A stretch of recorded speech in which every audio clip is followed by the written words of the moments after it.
이제 오늘 예배자라고 하는 제목으로 요한계시록 말씀을 잠깐 나누겠습니다. 저희가 생명의 삶으로 새벽마다 계시록 말씀을 나가고 있기 때문에 목장 나눔을 요한계시록으로 이제 하게 되는 거고 해서 요한계시록 말씀을 오후에 전하게 되었습니다. 그러니까 7장 말씀이지만 그 요한계시록을 보면 그러니까 1992년 10월 28일 다 아는 것처럼 휴거가 그 10월 28일 그 자정에 휴거가 있을 것이다. 이런 이장님의 다미 선교회입니다. 다가올 미래에 다미 선교회 시한부 종말론이 있었죠. 그래서 제가 92년도에 전주에 있었는데 그 옆에 삼내라고 하는 동네가 있거든요. 그래서 들리기에 삼내 어느 야산 그 비닐하우스 안에 많은 사람들이 모여있다. 그런 얘기를 그때 들었었습니다. 뭐 이런 류의 그 시한부 종말론은 그 수시로 출몰을 하고 또 그 이장님 다미 선교회 같은 그런 것들을 생각하게 되는 것은 거기에 교주였던 이장님은 아주 그 경건한 목사였고 또 아주 좋은 그 신학책, 이렇게 신학생들이 볼 수 있는 주석을 이렇게 번역한 그런 목사였고 그리고 그때에 10월 28일 그 자정에 고3 수험생들이 참 많았다. 그런 이야기를 했습니다. 그러니까 우리나라도 지금 수능시험이 다가오는데 그러니까 수능생들 입장에서 빨리 시험 날짜가 오기 전에 예수님이 오셔야 된다는 거죠. 그래서 그런 92년 10월 28일 날 수험생들이 좀 많이 있었다. 그런 얘기가 있었습니다. 그러니까 이건 뭐냐 하면은 그 예수님이 정말 이 세상에 다시 오셔서 모든 그 어려운 것들과 힘든 것들과 슬픔을 다 주님께 맡기고 하늘의 기쁨과 영광을 같이 찬양하는 것보다 현실 도피를 하는 거죠. 그러니까 다시 오실 주님을 생각하면서 우리가 이 세상에 살지만 하늘 소망으로 그런 믿음과 확신과 소망을 가지고 현재 오늘을 두려워하지 않고 사명감을 가지고 열정적으로 사는 것이 건강한 종말론인데 어떤 사람들은 그 종말하면 이게 현실 도피하고자 하는 그런 잘못된 신앙이 생길 수 있는 것입니다. 요한계시록은 우리에게 확신과 소망과 위로를 주는 말씀입니다. 그러니까 위로를 주고 소망과 확신 속에서 끝까지 하나님을 예배하는 삶을 살아갈 수 있도록 하나님께 사도 요한에게 하나님의 비전과 환상을 주신 거거든요. 왜 그랬습니까? 1세기 당시의 초대교회 성도들은 그야말로 신앙 생활한다는 게 축복이가 아니었습니다. 그 시대에 로마라고 하는 나라에서 하나님의 아들 예수, 십자가에서 일찍 죽임을 당하셨지만 부활하셔서 영원한 왕이 되시는 예수님을 믿는다는 것은 정말 순간순간 어려운 그 선택과 결단을 해야 되고 기도하면서 여러 환난에도 불구하고 그 주님을 끝까지 의지해야 되는 그런 신앙을 이야기하는 것이 1세기 당시의 신앙생활이었습니다. 그래서 저희는 오늘날만 봐도 그 상황 논리에 따라 하나님을 신실하게 참 믿음으로 따라가고 교회 안에서나 교회 밖에서나 똑같이 신실하게 하나님을 따르지 못할 때가 많이 있습니다. 여러 그 상황 논리가 있을 수 있는 거죠. 그러니까 만약에 지하철에 타서 이제 앉아 있는데 앞에 이제 할아버지가 오셨습니다. 그러니까 아닌 게 아니라 눈이 마주쳤네요. 그래서 이제 앉아 있는 젊은 학생이 눈이 마주치는 순간 눈을 이렇게 감잖아요, 되게. 그래서 속으로 나 어제 늦게 잤어 하고 계속 잘 수 있다는 거죠. 그러나 이제 뭐 그런 피곤한 것도 있지만 일어나는 게 이제 예의고 그 저희 아내가 임신을 할 때마다 그 이제 먹고 싶은 게 생기잖아요. 그 우리 임산부들이. 그래서 2번인가 3번인가 그 막걸리를 먹고 싶다고 이야기를 했었어요. 그 새큼한 그런 맛.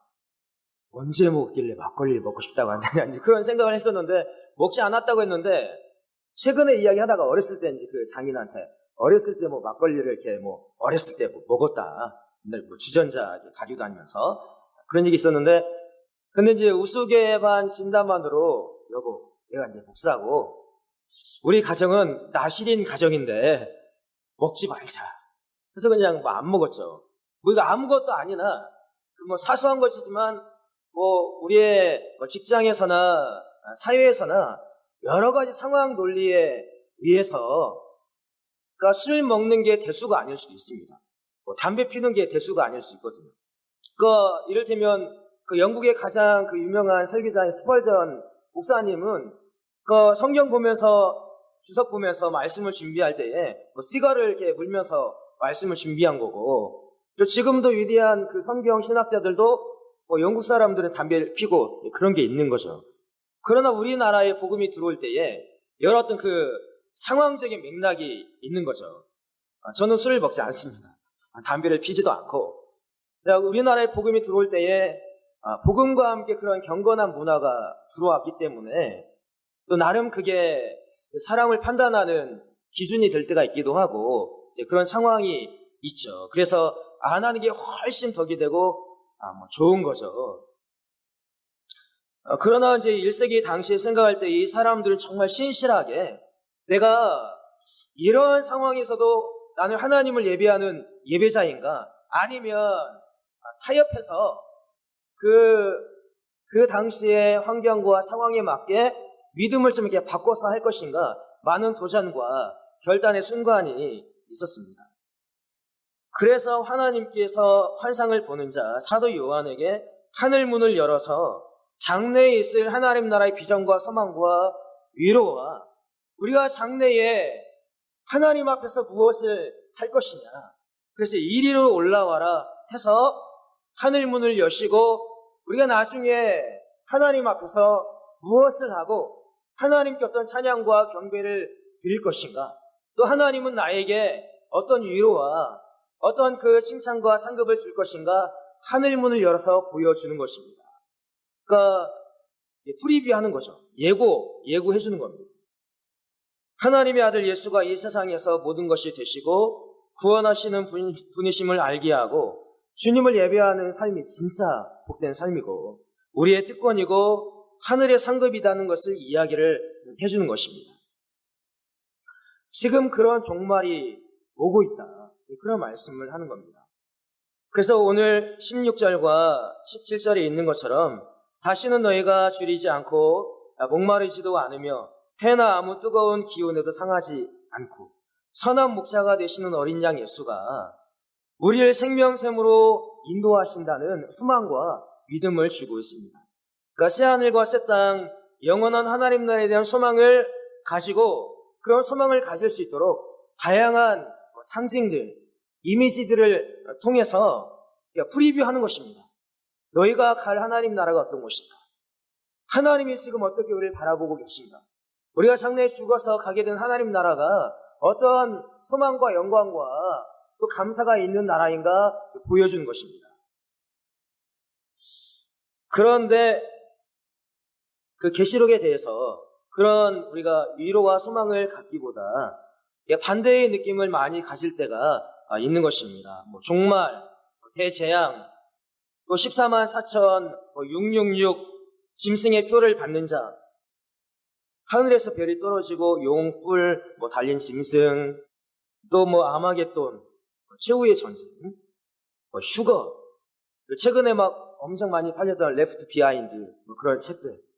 여기다 손목에다 베리십을 넣는 게 맞냐, 틀리냐, 사단의 표를 받는 것이냐, 생각보다 이런 것들이 많이 이야기가 되고, 교회에서 많은 집사님들이 그런 책을 읽는 것 같아요.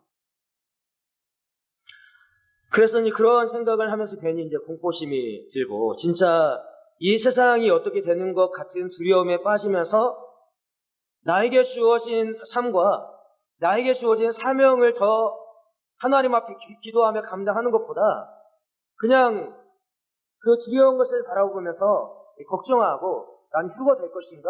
그런 생각을 갖고 사는 사람들이 있습니다. 아주 물질적이고 무신론적이고 또 여러 과학 만능주의가 제일인 이 세상에 우리가 살면서 사도 요한이 제시하는 여러 환상들과 이미지들이 우리는 때로는 그렇게 와 닿지도 않을 때가 있을 수 있고 그 말씀이 바로 이해가 되지 않을 때도 있습니다. 그렇기 때문에 두 가지죠. 성경의 마지막 책인 요한계시록은 우리가 이 땅에서 때로는 수고하고 고생하지만 하나님의 위로와 하나님의 그 상급과 새하늘과 새 땅이 있다라고 위로하고 축복하고 믿음을 가지고 하나님을 예배하는 삶을 살기를 원하는데 우리는 때로는 두 가지입니다. 너무 신령하게 이 요한계시록 말씀을 해석해서 이단에 빠지거나 아니면 별로 관심을 두지 않거나 어떤 사람은 현실 감각이 없기 때문에 이단과 사이비에 빠집니다. 이 요한계시록 말씀을 읽고 그냥 다 가산탕진하고 교주를 하나님으로 알고 집을 떠나서 그러니까 너무나 현실에 대한 감각이 없기 때문에 이상한 신앙을 갖게 되는 겁니다. 사이비 종말론. 그런데 우리에게 더 유념해서 생각해야 될 것들은 어떤 사람들은 너무나 현실적이어서 지금 내가 처해 있는 상황과 나에게 가까이에 있는 모든 것들이 너무나 중요하기 때문에 너무나 현실적이어서 하나님은 새하늘과 새 땅과 예수님의 재림을 이야기하는데 그 사람들은 이 요한계시록 말씀을 마음에 잘 담아두지도 못하고 나에게 사실적으로 이제 다가오지 않는 영적인 그 냉랭함과 영적인 무관심으로 살아가는 사람들이 있을 수 있다는 겁니다. 어떤 사람은 너무나 가고 어떤 사람은 계속 환상과 비전과 하나님 나라에 대해서 이야기하는데 지금 현실이 중요하니까 그런 소망과 그런 기대와 장래에 하나님 나라가 있을 것이기 때문에 지금 나에게 열어있는 도전과 어떤 그 어려움들을 믿음으로 이겨내려고 하는 그런 영적으로 싸우는 그런 마음이 없을 수 있다는 것입니다. 여러분은 어느 쪽이십니까? 현실 감각이 없기 때문에 저쪽입니까?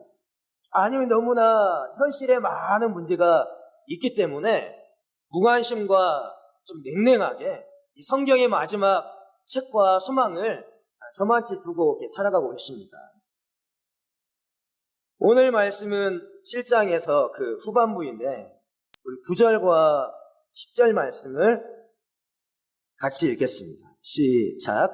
2일 후에 내가 보니 각 나라와 족속과 백성과 방언에서 아무도 능히 셀 수 없는 큰 무리가 나와 흰옷을 입고 손에 종려 가지를 들고 보좌 앞과 어린 양 앞에 서서 큰 소리로 외쳐 이르되 구원하심이 보좌에 앉으신 우리 하나님과 어린 양에게 있도다 하니. 그러니까 천사가 외쳐 이를 때에 구원하심이 보좌에 앉으신 우리 하나님과 어린 양에게 있습니다. 우리를 구원하시는 것은 지금 절대 권력을 갖고 있는 이 세상의 큰 힘이나 로마의 황제에게 있는 것이 아니라 하나님께 있습니다. 나를 대신하여 죽으신 어린 양 되신 예수에게 영원한 구원과 영원한 소망이 있습니다. 찬양합니다. 그러니까 지금 하늘에서 어떤 광경이 벌어지고 있습니다. 많은 사람들이 오늘 말씀을 보니까 승리의 흰옷을 입고 종려나무 가지를 흔들고 하나님과 어린 양 되신 예수에게 경배와 찬양과 예배를 드립니다. 그러니까 영광스러운 천상 교회를 이야기하고 있습니다. 11절과 12절 말씀에 보면 하늘의 천사들이 보좌와 장로들과 네 생물의 주위에 서 있다가 보좌 앞에 엎드려 얼굴을 베고 하나님께 경배하여 이르되 아멘. 찬송과 영광과 지혜와 감사와 존귀와 권능과 힘이 우리 하나님께 영원토록 세세토록 있을지어다. 아멘. 그러니까 5장 12절 말씀도 하나님을 예배하는 모습이 나옵니다. 그러니까 4장과 5장이 아주 중요합니다. 하늘에 예배하는 모습을 우리에게 이야기를 하는 것입니다. 거기에도 큰 음성으로 이르되 죽임을 당하신 어린 양은 능력과 부와 지혜와 힘과 존귀와 영광과 찬송을 받으시기 합당합니다. 그러니까 7중 찬양을 하는 겁니다. 7가지 그냥 거의 비슷하지만 실은 완전수이니까 7가지의 영광과 찬송과 존귀와 감사를 드리는 용어를 써서 하나님께 모든 영광과 예수에게 모든 찬양과 감사와 존귀가 다 올려드려져야 됩니다. 이 찬양을 하고 있습니다. 그러니까 하나님과 예수님에게 각 나라와 족속과 또 방언에서 아무도 셀 수 없는 큰 무리가 나와서 하나님께 면류관을 벗어드리고 하나님의 보좌 앞에서 하나님의 충만한 임재 가운데 하나님을 예배하는 것이죠. 이런 예배가 어떤 예배입니까? 여러분의 예배 생활은 어떻습니까? 예배할 수밖에 없는 하나님께 또 어린 양께 예배하는 온전한 예배. 모든 슬픔과 근심과 또 우리가 다 이해할 수 없는 많은 의구심이 있지만 그럼에도 불구하고 나의 주 되시는 하나님께 올려드리는 예배. 또 앞으로도 영원토록 존귀와 영광과 찬양을 받으셔야 하는 하나님께 올려드리는 예배. 또 하나님을 하나님으로 인정하는 그런 예배. 여기서 예배라는 것은 딱 지금 여기서 예배하는 공예배만을 말하지 않습니다. 교회는 모이는 교회와 흩어진 교회로 나눠집니다. 그러니까 주일날, 수요일날 함께 모여서 모이는 교회, 공예배를 드리는 거죠.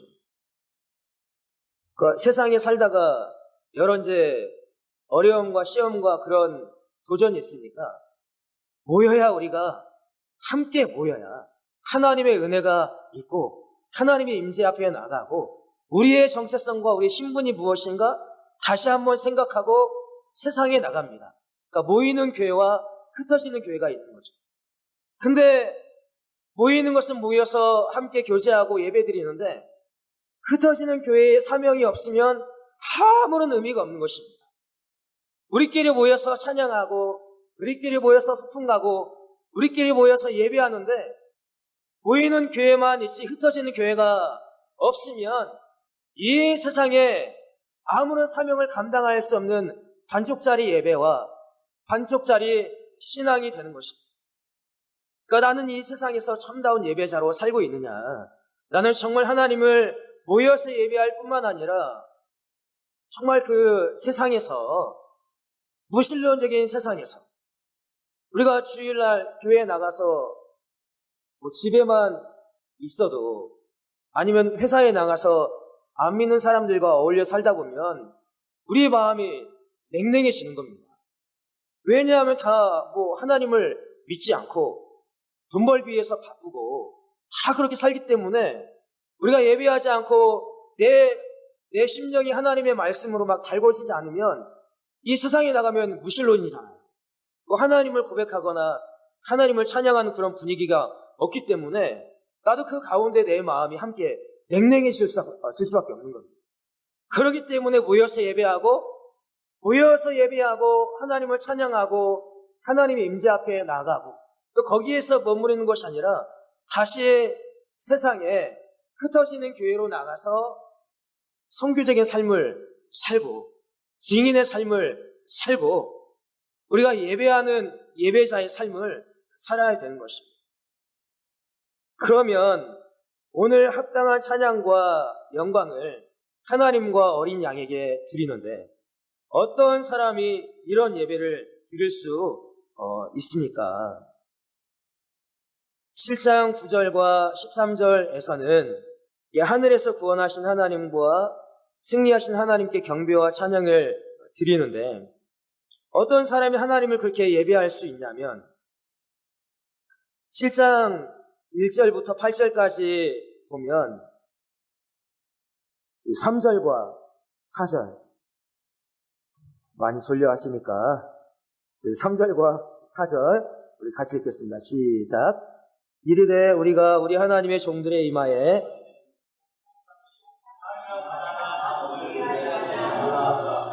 내가 인심을 받은 자의 수를 들으니 이스라엘 자손의 각 지파 중에서 인심을 받은 자들이 14만 4천이니 그러니까 7장 1절과 8절에 나와 있는 인침을 받은 성도가 7장 9절 이하에 있는 정말 영광 가운데 하나님을 참되게 예배할 수 있다라고 말씀합니다. 인침을 받는다라고 하는 것은 소유, 보호, 특권 그런 의미가 있습니다. 하나님이 나를 인쳤다라고 하는 것은 나는 하나님의 것이다.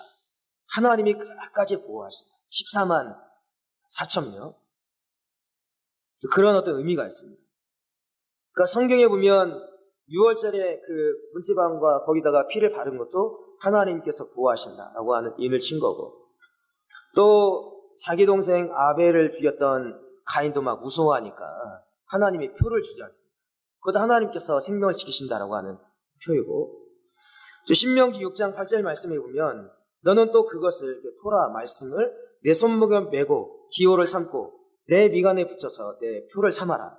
그러니까 미간에 하나님의 말씀을 붙인다는 것은 내가 하나님의 말씀의 통제를 받고 하나님의 말씀을 따라 살아가겠습니다. 그런 의미가 있습니다. 그런데 요한계시록 13장 16절 이하에 보면 또 어떤 또 이마에 또 누구에게 인침을 받습니까? 짐승에게 인침을 받습니다. 어떤 사람은 하나님께서 그 이마에 인을 치고, 어떤 사람은 또 짐승이 그 이마에 인을 치는 것입니다. 그러니까 사탄 짐승의 표를 받는 것입니다. 어떤 사람은 우리가 참된 예배자가 되어서 하나님의 인도하심을 받고 정말 하나님 안에서, 하나님 말씀 안에서 바른 신앙생활을 하기 위해서 믿음으로 나아가고 하나님의 말씀 안에 정말 하나님의 말씀을 듣고 참되게 예배하는 자의 삶을 살기 때문에 하나님의 인침을 받고, 어떤 사람은 하나님을 예배하다가 세상에 가서 사탄의 짐승의 표를 받는 사람이 있는 것입니다. 그래서 오늘 말씀에 이어서 보면 하나님께 인침을 받는 자, 날마다 하나님의 인도하심과 하나님의 보호하심을 받는 자가 흰 옷 입은 자라고 이야기를 하고, 그 흰 옷 입은 자들이 하나님을 진실로 예배할 수 있다라고 말씀을 합니다. 성경에서 흰 옷을 입는다는 것은 바른 영적인 삶을 이야기합니다. 바르게 믿는 겁니다. 신실하게 믿는 겁니다. 그러니까 군대 제복이나 교복이나 어떤 유니폼이나, 제복이나 유니폼은 자기 신분을 상징하는 건데, 그런 제복은 반듯하게 잘 입어야 멋있는 거거든요. 제대한 군이나 예비군처럼 그냥 대충 그냥 끈 풀고 모자 삐딱하게 쓰고 하면은 그게 아니잖아요. 그게 이제 멋있는 것 같지만 교복이나 제복이나 유니폼은 심심할 것 같지만 바르게 입어야 멋이 나는 겁니다. 그러니까 신앙생활도 바르게 믿어야 참 더 큰 은혜가 있고 재미가 있고 하나님 앞에 믿음으로 살아가는 충만한 은혜가 있는 것입니다. 때로는 나에게 주는 도전과 믿음이 있기 때문에 여러 공격과 따돌림이 있을 수 있지만, 바르게 믿는 것이 하나님 앞에 멋있는 신자의 삶이고 거기에 하나님의 위로와 소망과 충만한 은혜가 있는 것입니다. 그렇기 때문에 누가 하나님을 신실하게 예배할 수 있냐라고 한다면, 오늘 말씀과 같이 흰 옷 입은 자가 하나님을 진실로 예배할 수 있고, 13절 말씀에 보니까 그래서 장로 중에 하나가 그렇게 묻습니다. 이 흰 옷 입은 자들이 누구며 또 어디에서 왔느냐라고 질문할 때에 14절 말씀에 이것은 큰 환난에서 나오는 자들인데 어린 양의 피에 그 옷을 씻어 희게 하였느니라. 그러니까 누가 하늘에서 하나님의 영광스러운 예배에 동참하는 복된 예배자가 될 수 있습니까? 그것은 예수 그리스도를 개인적으로 만나고 날마다 하나님 앞에서 살아가고, 주님의 은혜가, 예수님의 피의 공로가 지금도 나에게 현재 있는 그 사람들에게 하나님의 은혜로 흰 옷 입은 자가 하나님께 온전하고 합당한 예배를 드릴 수 있다라고 말씀을 합니다. 말씀을 빨리 정리하겠습니다. 그러니까 예전에 교과서에 나온 그 단편 소설 중에 큰 바위 얼굴이 있었습니다. 나다니엘 호스원인가라고 하는 작가가 지었는데, 거기 책에 나오는 주인공의 이름이 어니스트죠. 어니스트인데, 그 어니스트가 어느 산골 그 마을에 살았는데, 그 산골 마을 그 저기 건너편에 산이 하나 있었고, 그 산에 큰 바위가 있었습니다. 그래서 그 마을 사람들이 볼 때에, 이제 해가 지려고 하면 그 바위가 사람 모양 같이 보이니까, 그 큰 바위 얼굴에 관한 그 예언, 그 전설이 있었죠. 그 장래에 정말 우리나라에 그 큰 바위 얼굴을 닮은 똑같은 사람이 나타날 것이다. 그런 예언이 있었습니다. 근데 시간이 지나면서 그 사람들, 그 동네 사람들 사이에 그 여러 훌륭한 사람들이 찾아오니까 이 사람이 큰 바위 얼굴이다. 그런 이야기가 나왔습니다. 처음에는 게더 골드라고 하는 금을 모으는, 그러니까 세상에 나가서 큰 그 돈을 모아서 부자가 된 사람이 있어서 좋은 차를 타고 그 마을에 오니까 이 사람이 큰 바위 얼굴이다. 그 소문이 쫙 퍼졌습니다. 그러나 시간이 좀만 지나니까 그 게더 골드는 큰 바위 얼굴이라고 할 만한 인격과 그런 멋있는 어떤 품성을 갖지 못했습니다. 또 시간이 지나니까 블러드 앤 썬더라고 하는 피와 어떤 천둥이라고 하는 별명을 가진 그 용감한 군인이 돼서 돌아온 그 마을 사람이 있었는데, 이 사람이 큰 바위 얼굴인가? 했는데 그 사람은 큰 바위 얼굴인지 아니었죠. 그 다음에 올드 스토니 피츠라고 하는 아주 위대한 운병가가 있었는데, 그 사람이 긴가 했지만 그 사람도 큰 바위 얼굴이 아니었습니다.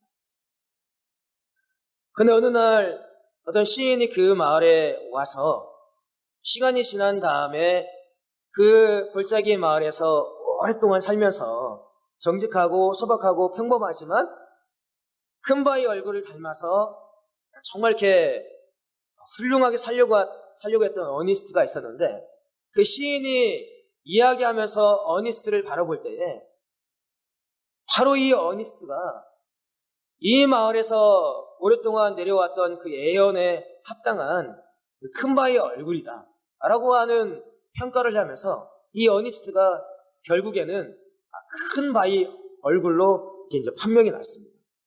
소박하고 평범하지만 그 한 마을에 꾸준히 살면서 큰 바위 얼굴을 보면서 그 마음을 때로는 경건하게, 때로는 정직하게, 바르게 하려고 했던 그 어니스트가 큰 바위 얼굴이 된 거죠.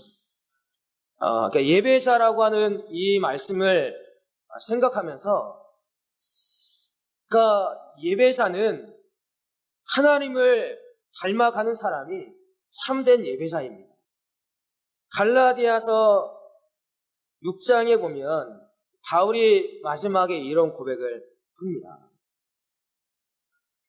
이후로는 누구든지 나를 괴롭게 하지 말라. 왜냐하면 내가 내 몸에 예수의 흔적을 가졌노라. 내가 하나님을 예배한다는 것, 내가 이 세상에서나 교회에서나 내가 하나님과 예수님을 나의 구주로 믿고 믿음이 없는 이 세상에서 믿음으로 살아가는 예배자가 된다는 것은 정말 말로 예배하는 것이 아니라 언제 어느 때 모르게 늘 하나님을 묵상하고 주님의 말씀을 따라가려고 하고 회개하고 하나님의 마음을 품다 보니까 내 삶에 하나님의 그런 모양과 예수 그리스도의 성품이 내 안에 담겨지는 것입니다. 그러니까 예배자는 점점 시간이 갈수록 성령의 열매를 맺고, 하나님은 영이시기 때문에 하나님의 모양이 없지만 우리 삶에 성령의 열매가 나타나고 예수 그리스도의 인격과 사랑과 품성이 나타나는 삶으로 나타날 때에 그 사람이 진정한 예배자가 되는 줄 믿습니다. 이 한 주 우리가 살아갈 때에 나는 진정한 예배자인가? 나는 하나님을 신뢰하고 믿고 이 세상에서 정말 바른 신앙과 바른 믿음으로 하나님을 예배하면서 사는 중에 때로는 소박하고 남은 거창한 내 업적이 없지만 날마다 주님과 함께 주님을 바라보고 구원하심이 하나님과 어린 양께 있도다. 찬양을 부르는 중에 주님을 따라가려고 할 때에 내 정말 삶에 내 모습과 인격에 주님의 모습이 담겨지는 사람이 참된 예배자가 될 것이고, 또 우리 또한 이 세상에서 주님의 그 마음과 주님의 인격을 가지고 온전히 하나님만 예배할 수 있는 우리 예배자의 삶이 되기를 간절히 소망합니다. 같이 찬양하겠습니다.